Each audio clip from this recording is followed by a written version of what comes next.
오늘 하나님께서 우리에게 주신 말씀은 출애굽기 13장 20절에서 22절 말씀입니다. 제가 가진 성경책으로는 구약 102페이지에 있습니다. 다 찾으신 줄 알고 한 절씩 교독하도록 하겠습니다. 그들이 숲곳을 떠나서 광야 끝 내담에 장막을 치니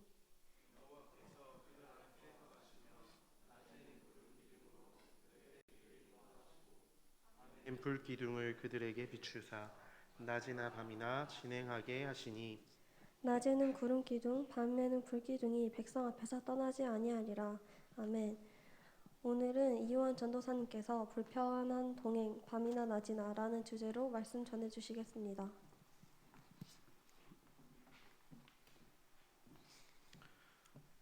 네, 우리 옆 사람과 한번 인사하며 나아갔으면 좋겠습니다. 하나님과 나눴던 첫 마음을 잃지 맙시다. 우리 한번 이렇게 인사해 볼까요? 하나님과 나눴던 첫 마음을 잃지 맙시다. 우리 한 번 더 인사하겠습니다. 애썼던 당신을 응원합니다. 우리 한번 인사할까요? 애쓰고 있는 애썼던 당신을 응원합니다. 아멘. 잠깐 우리 말씀을 나눠보도록 하겠습니다. 여러분, 흔히 결혼을 앞둔 예비 부부들은요, 자신의 가족에게 배우자가 될 사람을 소개하는 자리를 갖습니다. 저도 결혼 전에 아내를 본가가 있는 충북 제천에 데리고 간 적이 있었는데요. 워낙 막히는 것을 싫어하다 보니 저와 아내가 하룻밤을 자고 오겠다는 마음으로 이제 밤 늦게 제천을 향해 내려가게 됐습니다. 근데 이제 여러분, 늦은 시간에 출발하고 하다 보면 이제 아무래도 굉장히 깜깜하고 또 이제 국도를 가다 보면 시골로 가다 보니까 이제 가로등도 없고 그래서 굉장히 깜깜하잖아요. 근데 갑자기 옆에 이제 아내가 이렇게 앉아 있다가 갑자기 창문을 내리고 고개를 이렇게 빼꼼하는 거예요. 그러더니 이렇게 얘기하는 겁니다. 오빠, 하늘에 별이 너무 많아라고 말이죠. 아무래도 여러분 여기 여러분들은 지금 서울 사시니까는 별 보기가 사실 쉽지 않지 않습니까? 근데 이제 시골 사는 분들 이렇게 가보면 시골에는 가끔 이제 밤하늘에 별들이 있는데 아무래도 이제 가로등이 없는 길을 이렇게 걸어가다 보니 하늘의 별들이 아마 아주 선명하게 보였던 것 같습니다. 그 이후로 아내는 제게 종종 별 보러 가고 싶다는 말을 하곤 했습니다. 네, 여러분, 그 이야기를 지나치면 스윗한 남편이 아니잖아요. 그렇죠? 그래서 저는 아내가 전혀 생각지 못했을 때 꼭 데리고 별 보러 가야겠다라고 다짐했습니다.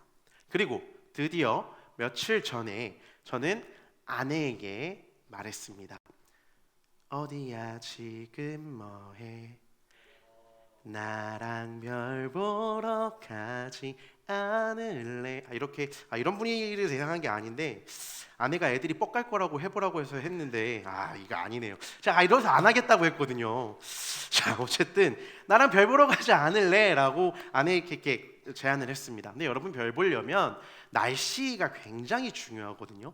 구름 한 점도 없어야 되고요, 습도도 완벽해야 되고요, 뭐 심지어 여러분 달도 조금 해야 별이 잘 보이는데 어플을 통해서 시도 때도 없이 오늘 하루의 밤은 어땠는지를 체크해가면서 가장 적절한 시간에 별을 보러 가자라고 얘기를 했습니다. 여러분, 근데 사실 어때요? 이런 남편 좀 스윗하지 않겠습니까? 욕현 부장님만 스윗하다고 지금. 여러분, 우리 남자들 니들 그렇게 하나 봅시다. 우리 여자친구들 나중에 남자친구 생겼을 때 남자친구가 이렇게 하나 봐요. 쉽지 않습니다. 근데 여러분, 이제 밤 11시에 출발을 해서 1시간 반을 달렸습니다. 그래서 양평에 있는 벚고개 터널이라고 하는 곳을 저희 같이 사서 찍은 이제 곳인데, 이 벚고개 터널에 도착했습니다. 우리 연애하고 계시는 우리 청년 선생님들 꼭 남자친구 여자친구분이랑 꼭 한번 가보시면 너무 좋을 것 같다는 생각을 했는데요. 근데 여러분, 도착해서 본 하늘에 펼쳐진 별은 그야말로 미쳤다였습니다.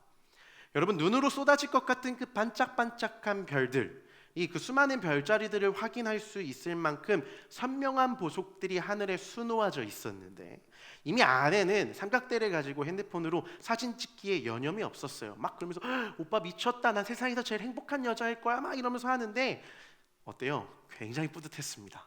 그랬는데 목이 빠져라 하늘을 보고 있던 도중에 아내가 제게 갑자기 지나가듯 이런 말을 하는 겁니다. 오빠, 하늘에 이렇게 별들이 많았었구나, 감격스러워라고 말입니다. 근데 여러분, 그 말이 제게 좀 큰 울림으로 다가왔던 것이 무엇이었느냐 하면, 우리가 밤을 환하게 밝히는 네온 사인들과 빌딩들에 가려져서 별이 있는 것을 알매도 불구하고 있다고 생각하지 않고 망각하며 살아갈 때가 굉장히 많지 않습니까? 우리가 굉장히 편리한 이 문명들, 굉장히 트렌디한 저런 화려한 것들을 보면서 우리가 별을 바라보는 것이 아니라 저 화려한 건물 숲들을 보면서 예쁘다라고 하고 있는데, 별이라는 존재가 사실은 이 밤하늘을 환하게 밝히기 위해 이 세상에 존재하는 것이었구나라는 생각하는 순간 이런 생각이 들었습니다. 그건 무엇이냐면 이겁니다. 익숙함에 속아 소중한 것을 잃지 말자라고 말입니다. 여러분, 여러 의미로 아마 사용되는 말일 것 같습니다. 서로 뜨겁게 사랑하는 연인 관계에 필요한 말일 수도 있을 것 같고요. 기타 등등 여러 가지의 뜻으로도 이런 단어들은 아마 사용할 수 있을 것 같은데요. 저 역시 하늘에 별이 있는데 없다고 생각하며 살았던 저를 보면서 이런 생각을 했습니다.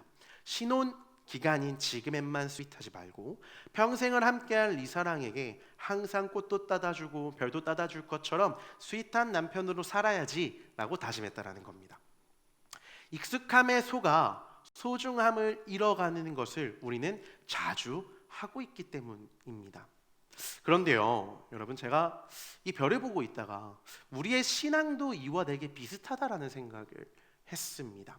하나님과 우리 사이의 관계도 굉장히 이 익숙함에 젖어 소중한 것을 잃고 살아가는 것 같다는 생각을 했다는 것입니다. 우리는요, 여러분, 하나님을요, 내가 어려울 때에 나를 구원하시는 분, 내가 힘들 때에 나를 이끌어 주시는 분, 나를 도와주시는 분이라고 생각합니다. 내 삶을 드라마틱하게 이끌어 주실 그 하나님이 내게 있을 때는 그 하나님이 너무 좋았어요. 너무 기뻤고요. 그분으로 말미암아 행복했습니다. 그런데요, 이 내 문제가 모면되고 나니까 그때부터 어떤 일들이 벌어지느냐? 그 하나님이 내게 불편하게 다가오기 시작하는 겁니다. 그 시시콜콜한 하나님, 나의 삶에 관여하시는 하나님이 우리에게 좀 불편하게 다가오다 보니 어떤 일들이 벌어지느냐? 하나님을 무시하려고 하는 모습들이 우리 안에 있더라는 거예요. 날 돌보시는, 날 책임지시는 하나님, 당연하지만 그 선을 하나님이 조금만 넘기 시작하면 하나님 프라이버시입니다 라고 말하는 것이 우리들의 모습 같다라는 겁니다. 익숙함에 속아, 당연함에 속아 말이죠.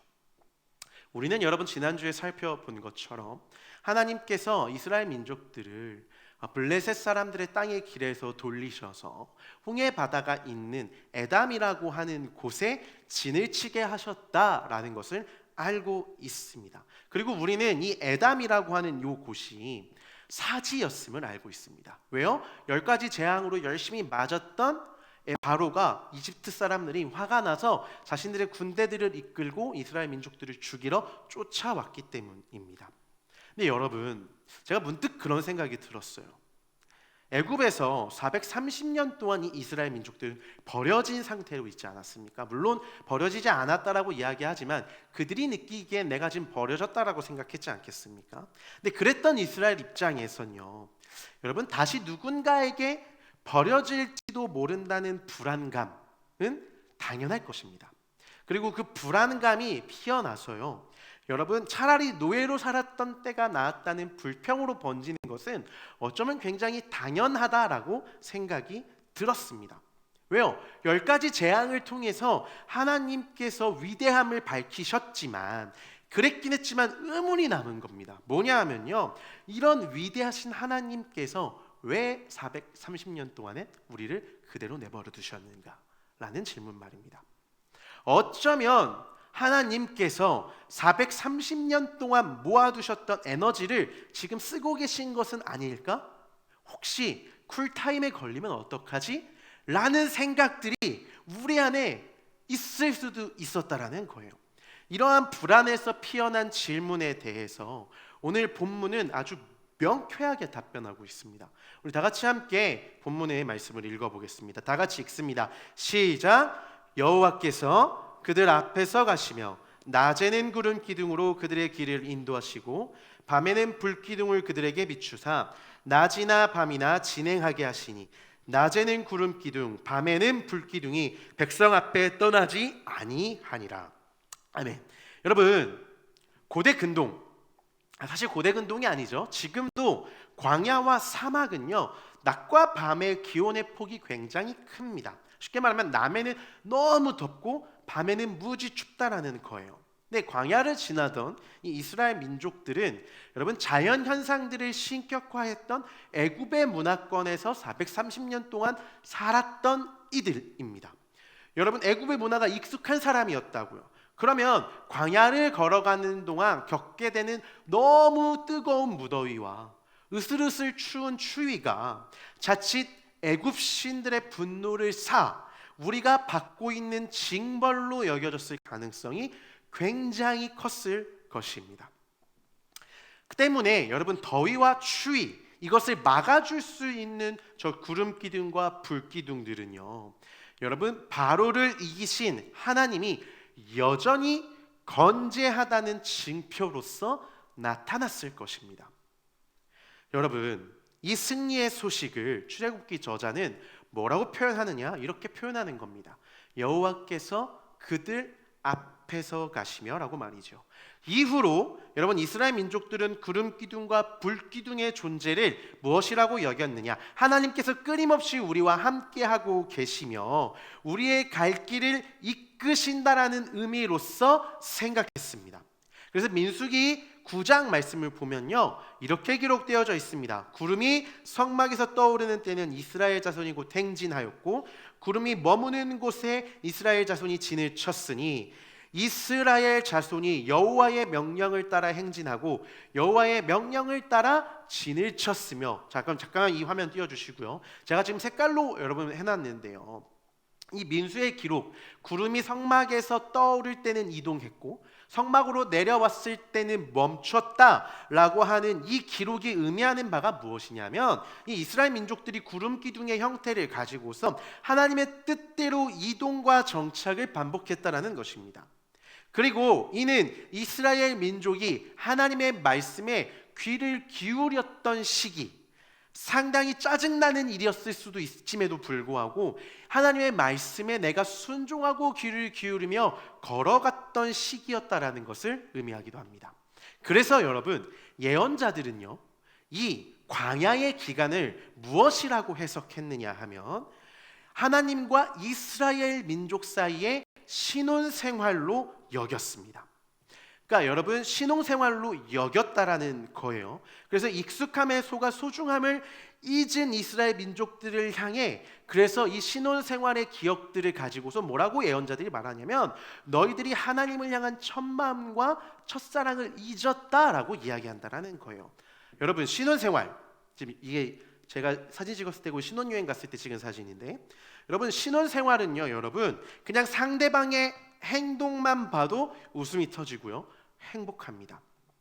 그리 크진 않아도 우리 부부가 함께 누릴 수 있는 보금자리가 있다라는 것, 그리고 그것이 작은 것이 불평의 대상이 되는 것이 아니라 그곳을 꾸미기 위해 서로의 의견을 교환하는 것이 행복합니다. 불편함마저도 여러분 뭐냐면 우리의 행복의 이유가 된다라는 거예요. 언제? 신혼생활 때는 말입니다. 민수기는요, 여러분 하나님의 명령에 따라 이스라엘 민족들이 불시에 가다 서다를 반복했어요.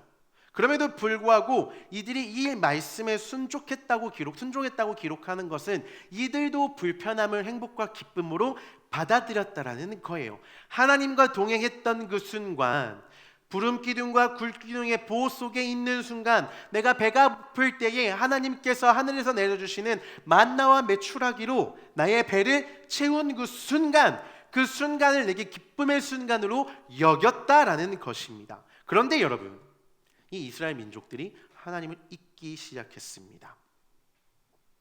네온사인과 빌딩의 숲에 낳는 빛들로서 별이라는 존재를 망각하듯이 이스라엘 민족들이 하나님을 잊기 시작했는데요, 무엇 때문이었느냐? 그들이 가나안 땅에 들어가 새롭고 트렌디한 종교 문화와 사회적 관습들이 더 매력적으로 느껴졌기 때문입니다.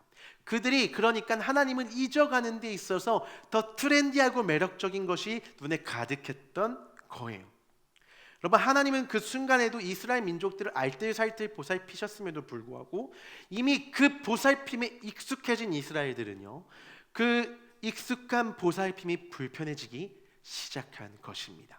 나는 나의 배를 마음껏 채우고 싶은데 하나님과 함께 동행하는 삶은 하루치 먹을 만나만 챙길 수 있는, 전혀 챙겨두지는 못하는 것이 내게 불편하다고 느껴지기 시작했다는 것입니다. 배고플 땐 만나와 메추라기가 행복했는데 배가 부르기 시작하니까 마음껏 더 내 것을 취하지 못하는 내 삶이 불편해지기 시작한 거예요. 그래서 이들은 구름 기둥과 불 기둥으로 살피신 하나님, 만나와 메추라기로 먹이시는 그 하나님을 잊기 시작했습니다. 왜? 가나안 땅의 우상들은요, 인간의 필요에 따라서 내가 마음껏 이용할 수 있는 신이었기 때문입니다. 필요할 때만 꺼내 먹을 수 있는 하나님을 원할 뿐, 내 삶에 깊숙이 관여하는 하나님은 불편하다는 인식이 강해진 것입니다. 그래서 여러분, 이스라엘 민족들은 자신의 삶이, 자신의 역사들이 위기에 치달을 때에, 그때에도 하나님을 부르기는 했습니다. 근데 그 하나님은요, 홍해를 가르신 하나님, 10가지 재앙을 보내신 하나님, 드라마틱한 반전과 기적을 베푸신 하나님만 계속해서 이야기될 뿐, 구름 기둥과 불 기둥으로 함께 하셨던 하나님, 만내를 보내주셨던 하나님에 대한 이야기는 하지 않습니다. 그들이 포로로 돌아와 다시 예루살렘의 성전을 짓기 전까지는요, 그들이 단 한 번도 이 광야 생활 속에서 출애굽 시간 속에서 구름 기둥과 불 기둥을 이야기하지 않습니다. 여러분, 저는요 20대 중반부터 30대 초반까지 외할머니와 함께 살았었습니다. 그 이유는 어디든 편하게 살 수 있는 할머니 댁이 영등포 한가운데 있었기 때문입니다. 그런데 여러분, 함께 동거하면서 할머니가 참 제게 독특하다라고 느껴졌던 것이 있었습니다. 그건 무엇이었느냐 하면, 할머니는 희한하게요, 제가 일하거나 공부를 시작할 때면 자꾸 일을 시키는 거예요. 요한아, 쓰레기 버려 라고 말입니다. 여러분, 지금 생각해보면 얹혀 사는 주제에 진짜 뻔뻔하다 싶기는 한데, 그 당시에는 그게 너무 불편하게 느껴졌습니다. 요한아, 이것만 버려라 라고 하시면, 그래서 전 이렇게 대답했어요. 할머니, 제가 지금 하고 있는 이것만 하고 해드릴게요 라고 말입니다. 근데 그러면요, 요 할머니는 그걸 못 참으시는 거예요. 그리고 다 들리게 에휴 힘들어 하시면서 힘든 몸을 이끄시고 쓰레기를 버리러 가시려고 하는 겁니다. 그럴 때면 참 난감했습니다.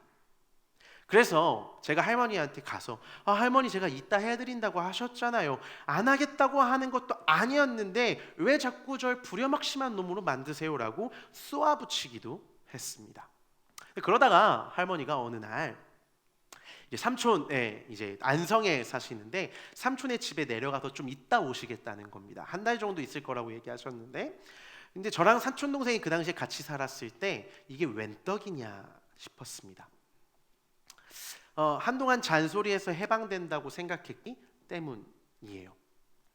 그런데 추운 겨울이었습니다. 그날은 제 생일이자 주일이었었는데요. 제가 이제 예배를 마치고 나서 우리 고등부 학생들이, 제가 담당했던 고등부 학생들이 제 생일을 축하하겠다고 PC방에 가자는 겁니다. 그래서 오케이, 그리고 PC방에 가서, 그럼 지들이 PC방비를 내줄 줄 알았는데 저보고 내라는 거예요. 내 생일인데. 어이가 없었지만 오케이, 그리고 이제 막 컴퓨터를 켜고 피파 온라인에 접속을 했습니다. 그런데 그때가 한 12시 정도였던 걸로 기억하는데 전화가 오는 거예요. 그래서 엄마라는 것을 알게 됐습니다. 주일이면 아무래도 사모님이시니까 바쁘셔서 저한테 전화를 먼저 하실 리가 없는데 왜 전화를 하셨지 하는 마음으로 전화를 받았습니다. 근데 그리고서요, 통화함 속에 들리는 목소리는 떨림이 가득했습니다. 요한아, 할머니가 돌아가셨어 라는 말입니다. 머리가 새하얘지는 것 같았어요. 거짓말 같았습니다. 사실 실감이 나지 않았습니다. 늦은 시간, 제가 제일 마지막으로 장례식장에 도착했을 때 들어가자마자 보이는 영정사진 속에서 환하게 웃고 계신 할머니의 얼굴을 보고서 눈물이 미친 듯이 터지는 것 같았습니다. 왜냐하면 할머니가 떠나시기 바로 직전에 저랑 좀 큰 소리로 싸우고 할머니가 안성에 내려가셨거든요. 그 눈물은 아마 후회와 죄송스러움의 눈물이었던 것 같습니다. 그러면서 생각했습니다. 아침을 먹으라고 흔들어서 저를 깨우실 때 짜증내지 말고 좀 먹을 걸. 여러분, 사실 할머니가 해주시는 그 음식의 외양이 썩 그렇게 깨끗해 보이지는 않았습니다. 그래서 저는 또 이제 비위가 약하다 보니까 그게 더럽다고 느낀 나머지 먹지 않았었는데, 할머니께서 아침에 일어나서 밥 먹어 라고 할 때에 일어나서 먹을 걸 이라는 생각이 들었습니다.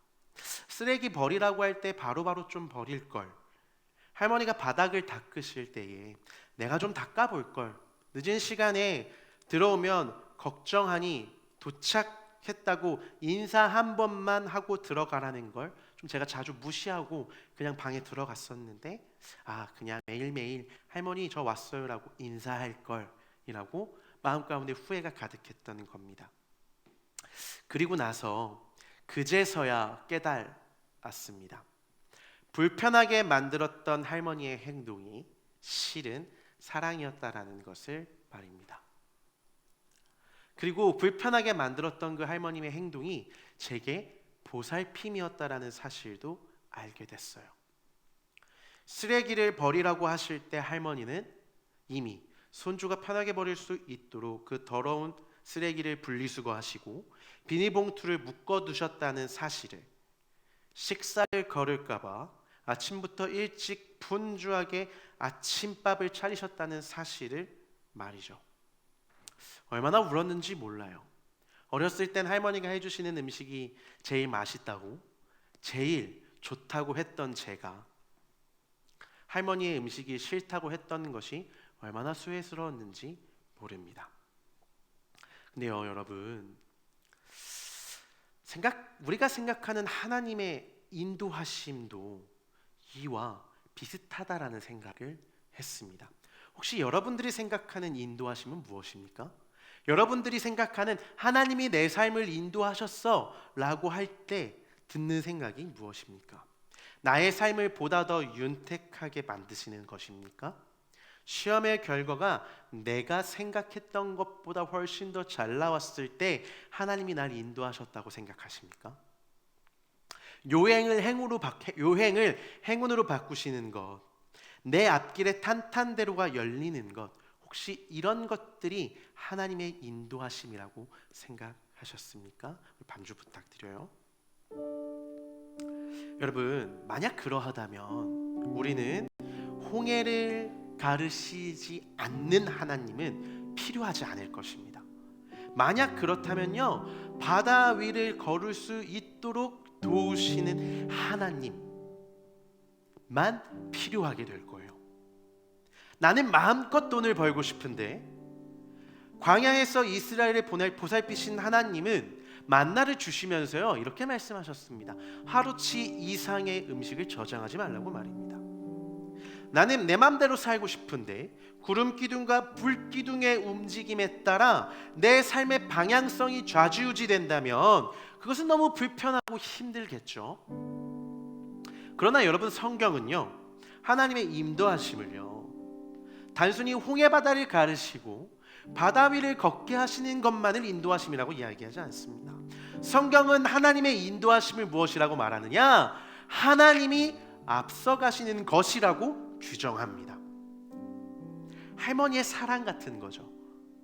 오늘 우리가 함께 부를 찬양의 가사대로라면요, 여러분, 주님의 인도하심은, 주님의 사랑은 거센 폭풍이 없는 곳에서 들려지는 것이 아니라 거센 폭풍 속에서 들려지는 것일지도 모릅니다. 여러분, 그래서요, 우리가 하나님의 인도하심을 따라간다는 것은 분명 두려울 겁니다. 무서울 겁니다. 그래서 이렇게 생각하기도 할 거예요. 하나님이 날 거센 폭풍이 몰아치는 곳으로 이끄실 리 없다고 말입니다. 우리 하나님이라면 응당 내게 복만 주실 것이고 윤택한 장밋빛 미래만 허락하실 거라고 생각하며 폭풍 속에서 들리는 하나님의 음성은 내 음성이 아니라고 생각할지도 모릅니다. 하나님이라면 응당 내게 물질의 축복, 내 인생의 잘됨, 그런 축복들을 주셔야지 라고 생각하기 때문입니다. 그러나 여러분 기억하십시오. 하나님의 인도하심은요, 나를 거센 폭풍 속으로, 무더위와 추위 속으로, 즉 불편함 속으로 부르시는 것이 인도하심입니다. 하나님은 거센 폭풍 속에서도 당신을 향한 시선을 고정하시는 저와 여러분들을 원하신다라는 것입니다. 폭풍이 사라지는 것이 아니라요, 폭풍이 없어지는 것이 아니라요, 내 인생이 탄탄대로로 열어가는 것이 아니라 그 속에서도 하나님을 바라보는 우리를 원하신다라는 것입니다. 그래서 여러분 사도 바울은 고백합니다. 내게 유익하던 것을 내게 해로 여기는 것은, 그것은 내게 있어서 예수님을 아는 지식이 세상의 수많은 것들보다 내게 고상하기 때문이라고 말입니다. 사랑하는 여러분, 하나님의 인도하심, 보살핌 경험하고 누리기를 원하십니까? 여러분의 인생 속에서 하나님의 함께 동행하심 원하십니까? 그렇다면 여러분, 그 하나님의 인도하심은 거센 폭풍의 경류 속으로 날 이끄시며 그곳에서 신혼의 설렘을, 그 기쁨을 함께 누리시기를 원하시는 것임을 기억하시기를 바랍니다. 하나님은 여러분들에게 그 신혼생활의 애틋함, 설렘, 따뜻함을 기억하라고 오늘 이 시간 말씀하십니다.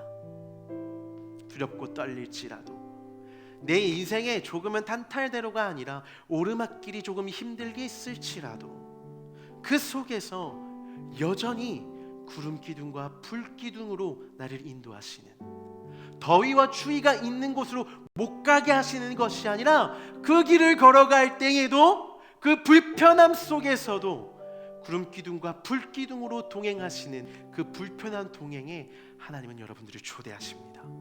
여러분, 내가 내딛는 작은 발걸음 속에서 하나님의 돌보심을 경험하는 저와 여러분들 되시기를 주님의 이름으로 소망합니다. 우리 시간 함께 찬양하며 나아갈 때요, 깊은 곳에 나아가 우리가 작은 발걸음들을 내딜 수 있기를, 거센 폭풍이 사라지게 해달라는 것이 아니라 그 속으로도 내가 갈 수 있는 믿음을 내게 허락해달라는 그 신앙의 고백을 우리 시간 함께 고백해보며 나아갔으면 좋겠습니다. 거친 바다, 거친 바다 바라볼 때 큰 두려움에 나 잠기고 모든 소망 사라지네.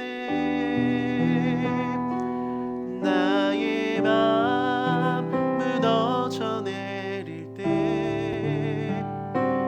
거센 폭풍 가운데 주 사랑이 들리니 나의 작은 발걸음 주를 향해 내딛네.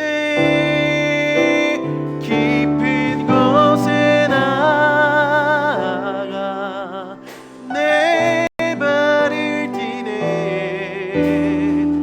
두려움만 내려놓고 깊은 곳에 나아가 내 발을 디네.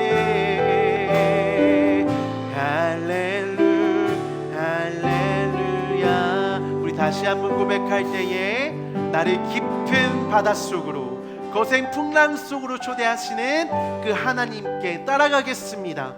그 불편한 동행을 내가 감수하겠습니다 결단하며 우리 함께 다시 한번 고백해봤으면 좋겠습니다.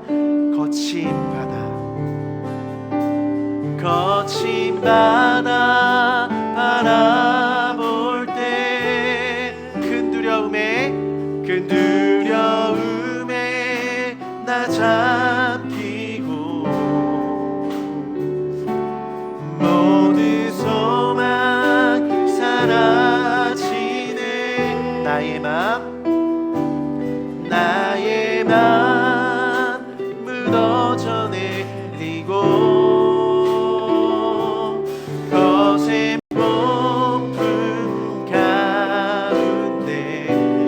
사랑이 들립니다. 주 사랑이 들리 나의 작은 발걸음 나의 작은 발걸음 주를 향해 내 다같이 고백합시다. 깊은 곳에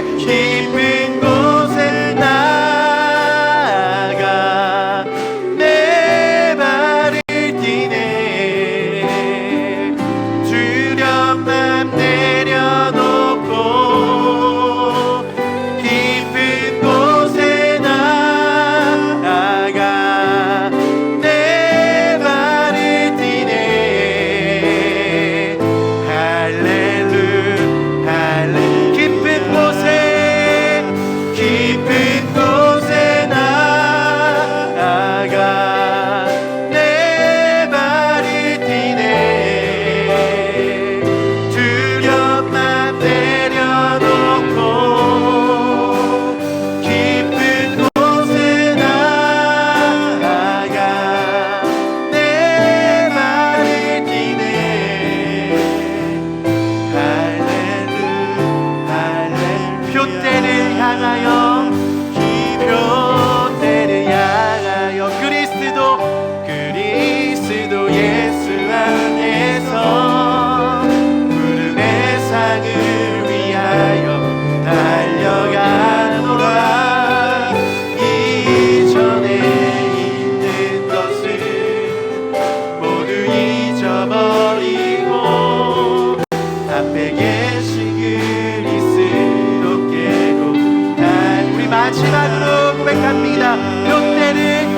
표대를 향하여 그리스도 예수 안에서 부름의 상을 위하여 달려가노라.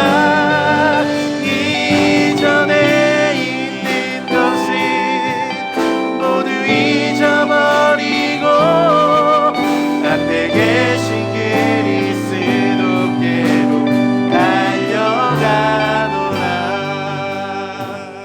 여러분 이 시간 함께 기도하며 나아가기를 소망합니다.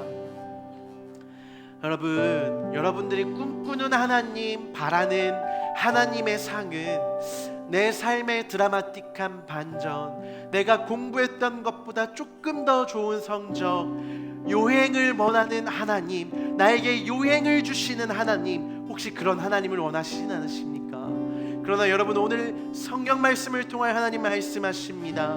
나의 인도는, 나의 보살핌은, 나의 동행은 그 불편함 속에서도 너의 발이 부르트지 않게, 너의 의복이 헤어지지 않게 하시는 나의 손길, 나의 함께함이란다. 오늘 하나님 말씀하십니다. 여러분 이 시간 함께 기도하며 나아갈 때에 내가 그 불편함 속으로 내 발을 내디딜 수 있는 믿음의 근력을 허락하여 달라고 기도하시기를 소망합니다. 하나님, 내가 그 인도하심 속으로 내 삶을 던지게 하여 주옵소서. 나의 삶 가운데에 주님의 함께하심과 주님의 인도하심을 그 속에서 누리며 그리하여서 그 첫사랑을 기억하는 한 사람 한 사람 되게 하여 달라고 우리 시간 다같이 함께 정성으로 기도 나아갔으면 좋겠습니다. 다같이 기도합시다.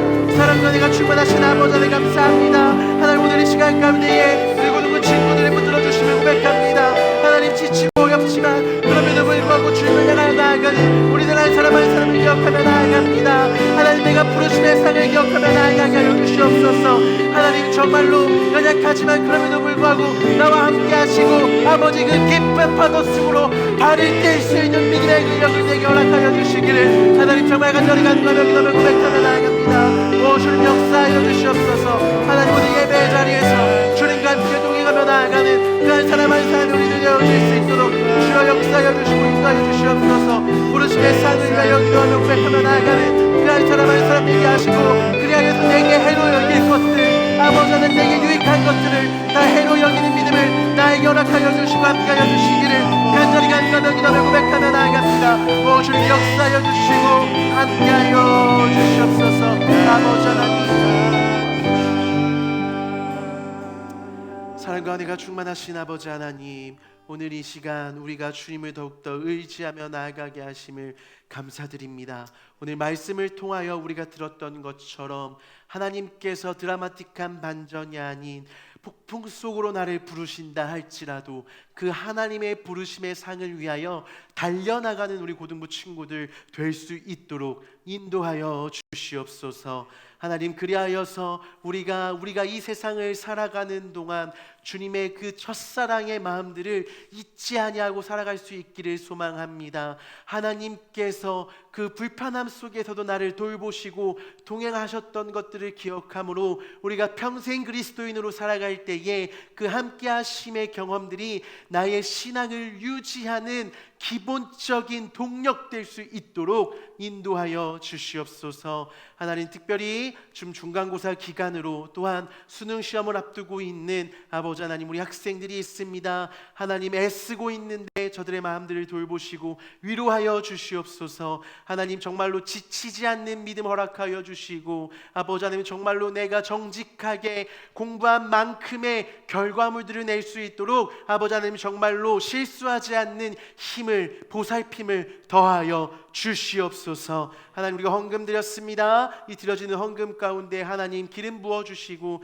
이 헌금이 주님 보시기에 가장 합당하게 필요한 곳에 쓰일 수 있도록 인도하여 주시옵소서. 하나님, 특별히 세계 각지에서 지금 벌어지고 있는 그 수많은 전쟁들을 위하여 기도합니다. 많은 이들이 전쟁으로 말미암아 고통스러워하고 있는데 주님은 평화의 하나님이시오니 하나님, 정말로 이 전쟁의 포화들이 속히 끝날 수 있도록 인도하여 주시옵소서. 아버지 하나님, 예배의 시종을 주님 앞에 의탁드립니다. 감사드립니다. 사랑 많으신 예수님의 이름으로 기도드립니다. 아멘. 우리 주기